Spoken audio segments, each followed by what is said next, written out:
नमस्कार, मैं हूं नीलू। तो वेनेजुएला में जिस तरह के हालात बने उसके बाद ईरान लगातार अलर्ट है क्योंकि उसकी नज़र अमेरिका पर और अमेरिका की नज़र ईरान पर है। लेकिन ऐसे में खबर ये आ रही है कि रूस की तरफ से कुछ सैन्य कार्रवाई देखने को मिली है ईरान में, उसके कुछ हेलीकॉप्टर्स देखने को मिले हैं ईरान में। अब वो क्या खबर है, किस तरह से रूस अब ईरान के साथ खड़ा है, तो आज बात इसी पर होगी। मयंक मेरे साथ है। मयंक, क्या हलचल देखने को मिली है? देखिए, रूस की खबर, रूस को लेकर क्या जो खबर खबरें आ रही हैं ईरान से हाल ही में पिछले 5 दिनों के अंदर, हमने आपको बताया भी था कि रूस के कई सारे कार्गो प्लेन्स जो हैं वो तेहरान में लैंड हो रहे हैं। IL-76 और IL-96 ये सबसे बड़े रूस के जो है कार्गो प्लेन्स हैं, ये तेहरान में लैंड हुए हैं। इसके बाद से सब ये अलग अलग कयास लगाए जा रहे थे कि आखिर रूस ने इनमें क्या भेजा है। अब पहली बार ये खबरें, ये कुछ दिन पहले की बात है, पिछले 5 दिनों में करीब 7 से 8 बार बताया जा रहा है कि रशिया के कार्गो प्लेन्स जो हैं वो लैंड किए तेहरान में। उसके बाद से ये सवाल उठ रहे थे, कयास लगाए जा रहे थे कि इसमें क्या क्या चीज़ें हो सकती हैं। कई खबरें आई कि इसमें जो है S-400 की मिसाइल्स हैं जो कि डिफेंस में यूज़ होती है। लेकिन अब एक बड़ी खबर आई है जो कि कई डिफेंस मैगजीन्स ने छाप दी है, और वो खबर ये है कि बताया ये जा रहा है कि रशिया ने अपना लड़ाकू मिलिट्री हेलीकॉप्टर्स जो हैं उसकी बड़ी खेप ईरान को सप्लाई कर दी है, और इसका नाम है MI-28 हैवॉक। इसको MI-28 कहा जाता है। हैवॉक जो हेलीकॉप्टर है रूस का, ये लड़ाकू हेलीकॉप्टर है। जो अमेरिका के अपाचे जो हेलीकॉप्टर है बिल्कुल उसी की कैटेगरी का हेलीकॉप्टर है, और बड़ी संख्या में इन कार्गो प्लेन्स के जरिए ईरान को रूस ने अपने लड़ाकू जो हेलीकॉप्टर्स हैं वो पहुंचाए। देखिए, जो खबरें छपी हैं मैं उन्हीं में से एक को कोट कर रहा हूं। Defence observers increasingly assess that the recent pattern of repeated Russian heavy cargo flights into Iran is not coincidental. वो ये कह रहे हैं कि लगातार जो कार्गो प्लेन्स आ रहे थे रूस के, ये कोई कोइंसिडेंस नहीं था, but instead reflects a deliberate logistic effort link to the airlift of MI-28 Havoc attack helicopter purchased by Tehran. बताया जा रहा है कि तेहरान ने एक बड़ी डील की रूस के साथ हेलीकॉप्टर्स के लिए, लड़ाकू हेलीकॉप्टर्स के लिए, और अब वो खेप जो है इस तनाव के बीच रूस ने ईरान को सप्लाई कर दी है। इस तरह की खबरें छपने लगी हैं। मैंने आपको जो लाइंस पढ़ के बताई, ये एक डिफेंस एनालिस्ट मैगजीन है, उसमें ये खबरें छपी हुई है। देखिए, कुछ समय पहले ईरान के जो डिप्टी डिफेंस सेक्रेटरी हैं, डिफेंस मिनिस्टर हैं ब्रिगेडियर जनरल महादी फराही, इनकी तरफ से ये बयान आया था कि हमने जो है उन्होंने एग्जैक्ट जो बयान दिया था वो मैं आपको बताता हूँ। Plans have been finalised for Sukhoi 35 fighter jets, MI-28 attack helicopters and YAK-130 jet trainers, YAK-130 jet trainers की बड़ी डील ईरान ने रूस के साथ की है। इस तरह का उनका बयान आया था। उसके बाद ये सवाल उठ रहे थे कि भाई ये चीज़ें कब तक सप्लाई होंगी। इसमें सुखोई 35 को लेकर, जेट्स को लेकर अब भी सस्पेंस बना हुआ है। लेकिन साथ में ये भी खबरें हैं कि ईरान में, तेहरान के आसमान में कई बार सुखोई 35 जेट्स देखे जा चुके हैं, जिसके बाद ये कह रहे हैं डिफेंस एक्सपर्ट्स कि भाई रूस ने जो है Su-35 जेट्स जो है वो ऑलरेडी तेहरान को सप्लाई कर दिए हैं, ईरान को सप्लाई कर दिए हैं। इस बारे में दोनों देश अभी कुछ नहीं कहना चाहते।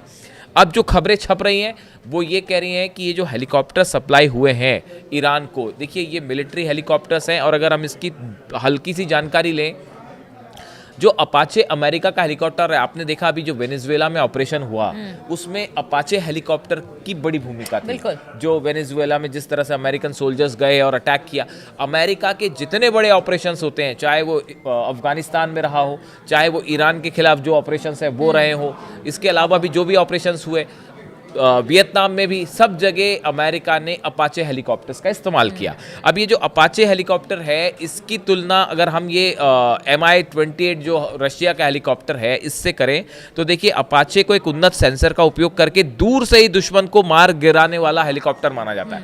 अपाचे की खास बात यह है कि वो काफ़ी दूर से स्ट्राइक करने में सक्षम है।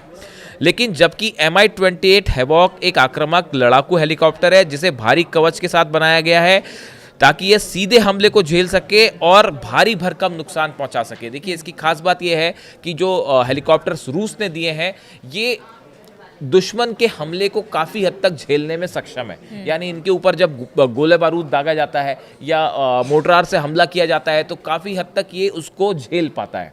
और दूसरा, इससे जब मिसाइल्स फायर होती हैं तो वो बड़ा ब्लास्ट करती है। यानी जो हेलीकॉप्टर्स रूस के पास हैं वो बड़ी तबाही मचाते हैं अपाचे के मुकाबले। अपाचे दूर से स्ट्राइक करता है, ये जो है बड़ा नुकसान पहुंचाने के लिए जाना जाता है। टक्कर देने के लिए इस तरह के हथियार या इस तरह के हाँ, जो आप कह रहे हैं, मैं वही हाँ। मैं कहना चाह रहा था कि ये जो अपाचे हेलीकॉप्टर्स की तुलना के मुकाबले, देखिए ईरान में जब भी कोई ऑपरेशन होगा तो खासकर जो इराक की सीमा लगी हुई है या जो सीमाएं ईरान से लगी हुई हैं, चाहे वो अफगानिस्तान हो चाहे वो इराक हो, इन सब पे अमेरिका का बड़ा एक्शन जो होगा वो अपाचे हेलीकॉप्टर से होता है अक्सर। तो उसके लिए ये एक कड़ा मुकाबला है। जैसे दूसरी एक और इसमें खास बात है कि अपाचे पायलट जो होते हैं वो इसका जब इस्तेमाल करते हैं तो इसमें हेल फायर मिसाइल होती है, उसका उपयोग करते हैं जो लॉन्च होने के बाद ऑन लॉक कर सकती है। यानी अपाचे हेलीकॉप्टर जो अमेरिका का है उसमें आपने एक बार मिसाइल लॉक करके फायर कर दी तो वो सीधा अपने निशाने पे जाएगी, उसको आपको फिर टैकल नहीं करना पड़ेगा। फायर एंड फॉरगेट कहते हैं जिसको, कि एक बार आपने दाग दी उसके बाद आप भूल गए।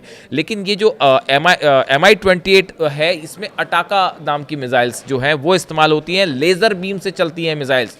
यानी इससे जो अटैक होता है वो लेज़र बीम से चलने वाली मिसाइल्स इसमें फायर होती है, जिसमें आखिरी तक जो है वो पायलट को उस पर निशाना बनाए रखना होता है।